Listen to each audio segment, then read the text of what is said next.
And that either leaves them with at least 10x return on that investment during that time.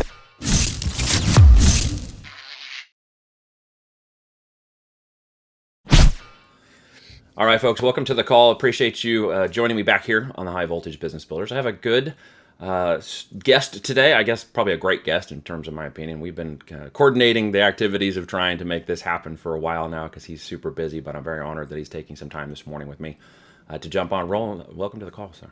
Yeah, thanks for having me. So we talk about a lot of things on this podcast. We've dumped topics from world to business to life to mindset to all kinds of activities. I know obviously you've been big in building businesses and scaling them and acquiring them and turning them over. And that may be the most interesting thing probably to talk about today is how you build up these companies or acquire new companies, turn them around and kind of teach people how to do this process. So while we get into that, let's unpack a little bit about who you are in terms of that topic too. Sure. What can I tell you? Well, give us some experience about how you're acquiring companies, because I know it's a big thing with you in terms of what I understand, and you can correct me if I'm wrong. Obviously, you've built some great companies, digital marketer, et cetera, have been some great and wonderful companies you've had some experience with, but you're showing people right now how to go out and acquire assets that are kind of depreciated in the market and then flipping them around for higher sale, if I'm not mistaken? Well, actually, I think you can acquire anything. I like to acquire healthy businesses that are earning a profit more than ones that are in trouble, because turnarounds, although I've done quite a few of them, it's a whole Yeah. lot more work. So, yeah, I mean, my background is I practiced law for about 13 years. I started out in real estate when I was 18, got my license, then insurance and securities at 19 and 20, put together a bunch of syndications, raised a lot of money, did a lot of developments of houses, especially single family housing, all up and down the East Coast, all the way down into the Caribbean. Then went on to open a law practice and did that. And throughout the whole time of doing all these things, I just was always fascinated in terms of acquisitions and divestiture, so buying and selling. And so starting with single family homes and then going into neighborhoods of homes. And then when I got my securities license, I was fortunate enough to be taken under the wing of an investment banker up in New York at Prudential Securities, who kind of taught me about leverage buyouts and how you can acquire businesses using the assets of the businesses to finance them. So basically not coming out of pocket with any money. And just over the 35, 40 years since I started doing that, I have really kind of, for me, found that there's a sweet spot in the what we call the middle and lower middle market companies that are a couple $1,000,000 up to about 100, and that you can acquire those with very, very little, if any, money out of pocket. And so over the course of all these years, I've done about 1,000 acquisitions and divestitures. I help people do that. I teach people how to do that. And I just find it to be really, really fun, because you can buy profitable businesses that are 600,000 of them a year close. Just people just for whatever reason, usually divorce, family, relocation, death, health, all those things that cause people to do it. They can't sell their businesses, and because 80% of the ones that get listed don't even sell, and they're not sure what to do. So the opportunity to come in and give them the ability to get something for their business, albeit over time, is very appealing to them. And so that's kind of what I've found to be a sweet spot of focus. Okay, so there is a lot of things that we could dig into, and everything you just said, from the real estate side to your background to, of course, the business. Let's figure out which direction to go here. So since you most recently talked about businesses and 1,000 of them, how does it initially comes to my mind, how do you maintain, manage, or oversee 1,000 acquisitions in that time frame? Yeah, so keep in mind that's not, I don't have 1,000 companies in my portfolio. I've got 38 companies in my portfolio that are holding companies that are in different verticals. But the way that you do it is you basically become a deal person, and you think of, like, Michael Gerber wrote a great book called The E-Myth, right? And in that book, he says most people work in their business, they sweep the floors, they service the customers, that kind of stuff. Smart people work on their business, they delegate, they create systems and things like that. To me, there's another level. The other level is that if you work above the business, then the business basically is something that you perceive to be your product or service. Like, it's not the products or services that the business sells. My product or service is the business itself. I'm trying to build value in these businesses so that I can sell them for several years of their profits, which is how businesses sell. So the way that you are able to do a lot of that is that you stay off the org chart. You don't have a job title, then that means you don't have a job, and you've got operators for the businesses. And very often you'll even find that when you acquire a business, the entrepreneur that's in it is happy to stay there. They just don't like being an entrepreneur. They don't like having all that responsibility. And so Yeah. there's a lot of ways to keep operators in businesses. And then, you can go everywhere from let's keep the people in there to let's find key employees that are in the business that were basically running it anyway, and then give them the opportunity to have equity with you, to maybe there are consultants or advisors or independent contractors the business is using that can come in and run it. If that's not good, then you can go out to your network. If that's not good, you can acquire a competitor and then merge two businesses into one and keep one of the operators. You can even go out and get a recruiting firm to help you find the people you need. So operators, not a problem. The problem is when you are the operator.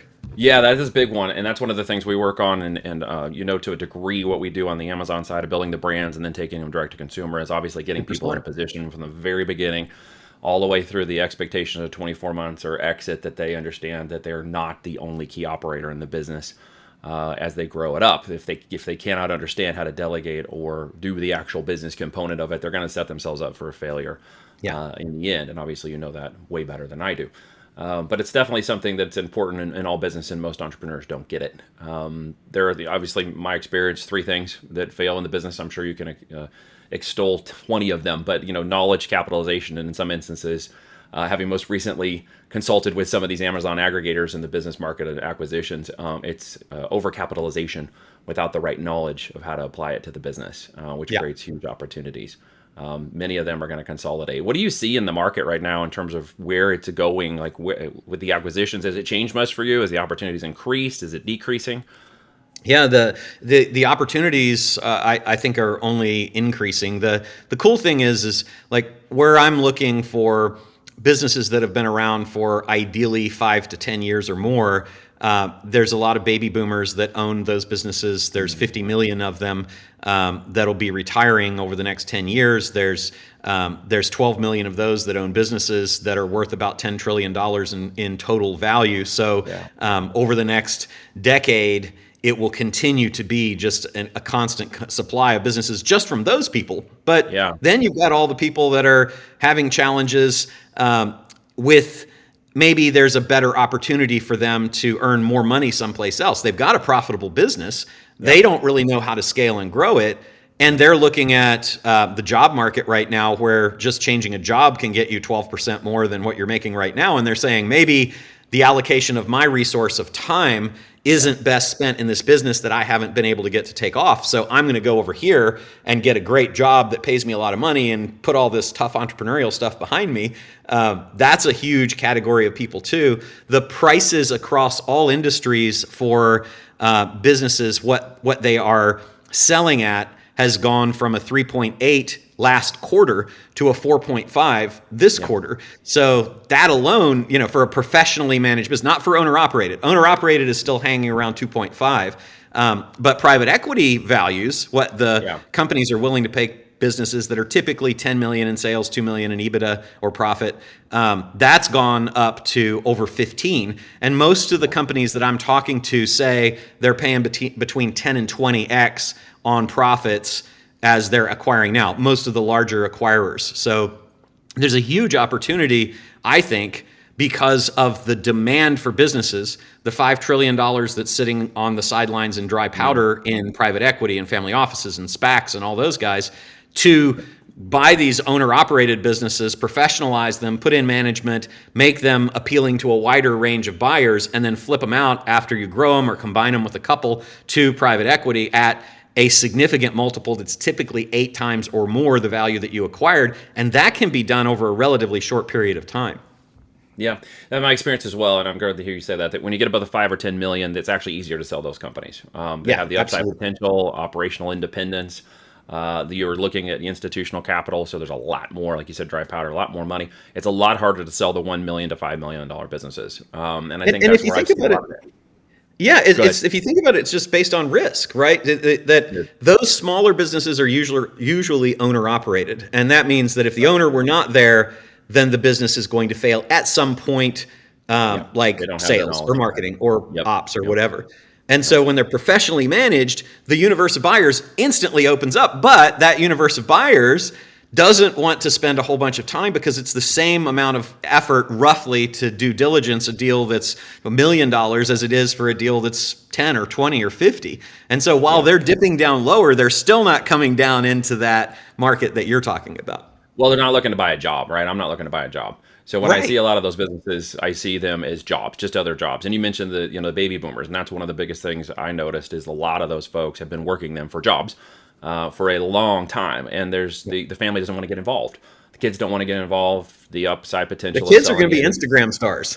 They're They don't Instagram want to run a stars. They're all business. doing YouTube. They're all on TikTok and Twitter or whatever, and Yep. twerking out there in the world. But these folks don't understand. So a lot of them are shut downs, and I get that. There's a big opportunity to approach those folks and say, hey, you know what? We can kind of take that on. We sort of do that in the 1 to 5 million range right now, knowing there's an upside potential to flip it up to institutional capital because we have Absolutely. the knowledge and ability to operate on scale. So if we bring people to the position of understanding the basic fundamentals of that and getting to a position where they could reach 1 to 5 million on their own as an operator, then we can step in and obviously help them sell it and then take operational control of it, which is Mhm. what others like. And there's where the SPACs and the whole aggregator thing came in. But with many of them, and I'm sure you've talked to a few too, they are capital heavy and knowledge light on the operational components of those types of models. Is that your experience as well? I see it. Yeah, the good, especially private equity, the good ones really bring operational skills. They found out about 10 years ago to 15. They really saw that that was like professionalization, making a company actually not dependent on the owners, Yeah. and having really high quality management is important. So a lot of including us, private equity investors have their own teams that they'll bring in. Now, here's the challenge with like Thrasio and Perch and a lot of those guys is, their idea is, well, we've got these brilliant MBA professional management people that have run giant companies, Yep. and they buy scrappy bootstrap companies that are maybe playing, with the Amazon algorithm for ranking or things like Yep. that. And so they think they're going to come in and improve these businesses, but the truth is they're not Street Fighter scrappy smart people. They're MBA finance type people. And so they Absolutely. come into a company that's been a scrappy bootstrap and they aggregate them across things like Thrasio in particular, where it's like, yeah, it's just any Amazon FBA company. Well, there's not a lot of merger synergies in aggregating completely disparate companies No, there are not. No, there aren't. yeah, right? Yep. Yeah, and you can't save a business that's been bootstrapped on certain kinds of products. I'm seeing them buying like 2 to 3 SKUs, et cetera. And I look at these things and they're in mass market appeal. They're in saturation components. The one out of Canada that I was talking to the other day had bought a couple $1 million worth of properties. And I'm like, man, you spent the wrong money on the Right. wrong brand. Well, tell us Right. why. I had the whole exec team on the call, right? Tell us why. Surprisingly enough, they didn't call me back after that because I wasn't extreme. I wasn't extreme. The end result was, probably need to either get some serious operators in your business or just get back the 4 million left in capital you have and walk away from the deal and save some face. Yeah. Because if you don't figure out what you've done wrong with why you purchased these two businesses, you're going to burn all your capital. We have more capital, they said, right? Oh gosh, like it's scary. They have more capital. Like, yeah, great. You're just going to burn it up. So how are you approaching? Obviously, you got a marketing engine, of course, and a network. I know you do. It's pretty deep. I'm Mhm. assuming you have a pretty easy ability. But if somebody wanted to get out and find these people, where's the fastest way for them to discover some of those folks who are sitting on that line saying, "Hey, sure, I'd like to sell this, or I'd like to get out of this, or whatever," and there's good deals to be had. Where do you find those?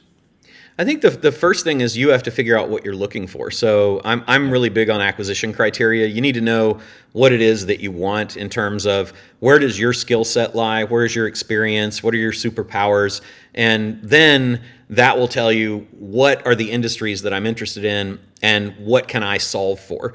And so I start like whenever we go in and we look at a candidate. And so I'll go a couple of ways. The way to find deals to get deal flow is to figure out what is your acquisition criteria so that you know what is the target you're looking for. Then the easiest place that I have found is to go to people that have already aggregated the attention and eyeballs of the people that you want to acquire. So that would be groups, LinkedIn, Meetup, Facebook.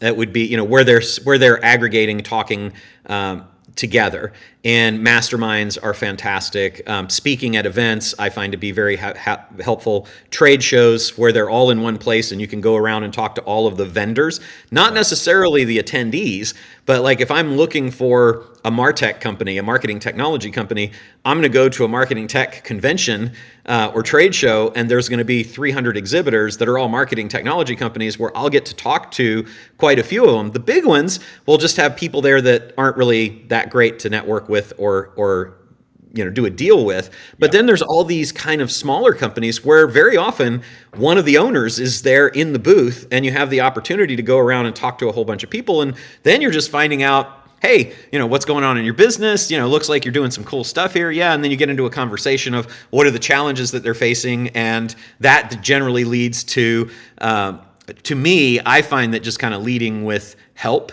How can, we're having a hard time with this, one of the things I found works really well in one of the companies that we've got is this. And they're like, oh, that's really interesting. If you'd like to talk about it, I know you're busy here, but we can hop on a call sometime in the future and talk about it. That giving to get, whether it's speaking or content on social or a blog or anything, that I find to be one of the best ways to generate deal flow. Then I say, okay, when we sit down and have the conversation, what's the problem that we're going to solve for?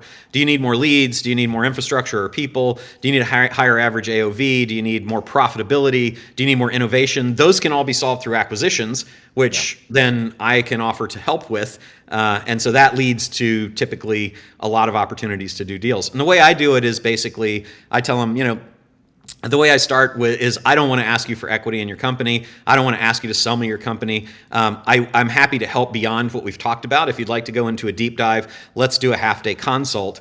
And then basically I have a $25K for 4 hours half-day consult that I do. And that either leaves them with at least 10x return on that investment during that time, because as you know, it's not that hard to add a lot of value when somebody's actually got a business. And then, but then very often they'll say, well, what would it take to have you come in and help? And then that's the opportunity to do that. So that's what I've found to be most effective. And then, obviously referrals from people that you know. Yeah, network, of course. It's big. But so institutional capital, obviously, we know it's sitting out there large. There's a lot of cash flow sitting on the sidelines. How are you taking advantage of that through maybe relationships, networking, banking relationships to capitalize where you're not necessarily rolling your own cash into these kinds of deals? Yeah, it's really funny. We've been talking a lot lately that we have assembled a fair amount of cash to be available to acquire. And we haven't been able to spend it because we end up more than often having those conversations with entrepreneurs, and then they're like, well, how do I get you to come in the business? And they just give you the equity. So that's kind of an interesting thing that we've seen happening. But in terms of accessing capital, I mean, it's very, very easy. It's just having conversations with people and even cold outreach. One of the guys that I work with has raised $150 million in the last 9 months just by basically knocking on doors. So go to a deal book or Crunchbase and find out who are the private equity funds and the family offices and SPACs that are interested in Amazon or whatever it is that you've got. And then it's pretty easy to reach out and see who the players are. Like HVAC, there's a lot of activity in the HVAC aggregation market right now for roll-ups. And so there are quite a few players. There's over 100 funds that are very specifically interested in acquiring HVAC companies. There's 105,000 HVAC companies in the United States. It's pretty easy to see who those people are and then reach out to them if that's the play that you want to make. Well, and with a MarTech company coming in, it's probably, it's a lot easier to find usually those types of institutional businesses, like you're mentioning, don't have a lot of lead gen, a lot of pipeline, and a lot of flow, and the internet is not one of their major tools. They're cold calling. That's how they're like. They're just basically cold calling. Yeah, which is impressive that they've stayed afloat this long with a cold calling business, or even just basic referral business. Those are institutional things. We have a gentleman coming in right now who's purchased a 30-year-old health and services company, a localized company that he's going to be taking online. The owner is walking out and he's purchased this company, and it's like, okay, we want to get him on Amazon, we want to get him out there, we want to get him in the marketing world, and he's going to take that 30 years of business and start out into the marketing world, and I expect he will do really well. Very smart. In the coming year. Yeah. We understand that institutional capitalized, the home offices, et cetera. We had an opportunity to raise around 50 to 100 million in verbally confirmed funds in November of last year. But had watched to see where the market was going with on our side of the house on the Amazon and aggregation space, and said, nah, I don't think we want to push into that just yet while we watch to see what the market does. A lot of capitulation and consolidation have occurred, and now it appears that most of the acquisitions for those have stopped temporarily. It's the same experience are you seeing as that on that end of yours, at least on the aggregator space, because I do know you touched it a little bit. Yeah, I mean, most of what I like, what I find, I don't like institutional money because it's typically 2 and 20 type deals where they want a pref, they want an 18% internal rate of return, they want you to get your 20% after, and it's just not. That's not rich enough started for to me. feel like a job really fast. All of a sudden, it's like, It does, yeah. I don't want to be in this job. That's not how this is supposed to work. Right. Yeah. So we like private money much better. Private money is very excited to go from earning a 1% return that they're getting in a lot of cash that they've got into something that's more in the 6 to 10 range. And so that's really when we're raising money where we typically find it's the easiest to do. Yeah, and most of these things are coming up very ripe. There's a whole load and portfolio of brands that are about to come on the market in the next 2-3 months due to that consolidation and churn down. And so I'm kind of looking out here going, there's probably going to be some really great brands hidden in some of those institutional things that were totally being mismanaged. Yes. And literally what I find is a lot of those brands, and you're saying some of the same thing, which is great to hear, but they're, the knowledge component was enough to get them to where they are. They just, in most instances, they didn't understand what they did right. They don't understand what to do next, and most of them are very unfunded.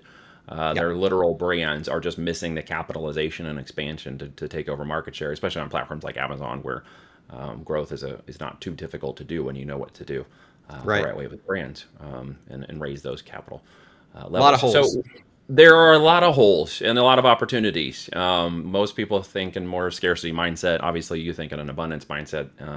And there's always more than enough opportunities than we can handle in a lifetime. So now it's prioritizing which ones to actually go after. Yeah, exactly. I always like to say the deal of a lifetime comes along typically once a quarter. What's a quarter? Once in a lifetime deal comes along 3-4 times a year, 3 or 4 times a year. That could be about right if there's enough pipeline, no doubt about it. There's always an opportunity. Can you buy this? Can you look at this? Can you check my business out? And they come across my desk quite often. More often than not, I'm like, nah, I probably wouldn't touch that. I'm not sure how you got into that, but that's not something you need to stay involved in business-wise. So what's on your radar right now, Roland, as we're rolling through 2022, in mid of the year when we're recording this? What's on your radar for the next 6 months? I mean, in terms of what to acquire or what? Business, life, passion, pursuits, hobbies. Yeah, my passion and hobby is really I would do this stuff for free if I had to get another job to support me doing it because I just think it's so much fun. So so it is truly a passion and hobby. Outside of that, I'm a musical person, so I play and compose. I performed out for years and years. I love photography and I love travel. I'm at 153 countries, I think it is right now, and 158 countries right now. And so I'm trying to plug those holes, but COVID is getting in my way, and crazy dictator type people and wars and things like that. Oh, but there's all that kind of crap too going. Might slow you down in a few countries. Yeah. You mentioned music. What kind of music are you passionate about? Like, what do you play? I didn't know this. This is cool. Yeah, well, I played keyboards and out in bands for years and years, and then you can't help but like I'd swap with the bass player when they had wireless bass on songs, so I could run around in the audience and do stuff like that, and then little bits of guitar and drums. You just can't help but when you do it for that long, everybody ends up learning how to do a little bit of everything. But play a little all the pieces. And I've done everything. Yeah, I've done everything from being the token white guy in a 17-piece funk band to country to cocktail piano and rock. I tend to lean towards more electronic music these days, just because there's so much that you can do, and Yeah. it's easy, and you don't have to practice with a whole bunch of other people. Right. You can make a one-man band nowadays. I've seen that happen quite a few. Right, right. Back jazz and classical was mine, and I went to school Nice. on a fuel ride music scholarship, playing trumpet. Oh, cool. What Yeah, instrument? so, trumpet was my primary. I tried to dabble in piano and stuff like that, but it's not really my coordination. I'm very right brain, so right hand, right brain. It all coordinates Nice. very well with trumpet. But played for many, many years and through my college years as Very well. cool. So passion for music. We could have a jam session sometime. It'd be awesome.